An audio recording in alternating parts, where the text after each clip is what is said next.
sake gaya maka shine ka ji tsoron Allah. Ka ji tsoron Allah, kama kanka faɗa.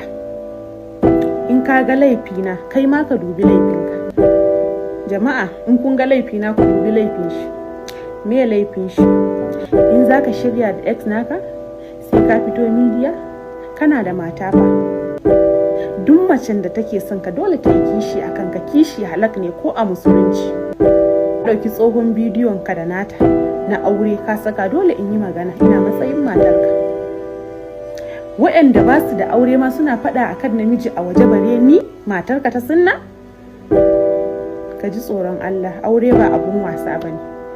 Yanda ke so ta mai da kai aure saki, ni ba zan ce komai ba. Iyakacin abun da na faɗa ya wadata. Amma jama'a ku yi haƙuri, ku mun uzuri, na san ina da makiya, ina da masoya. Mutane kar ku ga laifina, kaddara ce, jarabawa ce. Allah ya bani ikon cinye ta, jarabawa ce. Jarabawan bata kare ba, shi yasa na dawo. Kaddara ce. In ka ma kaddaran wani dariya, baka san taka kaddaran ba. Allah ka sa mu kyakkyawan ƙarshe.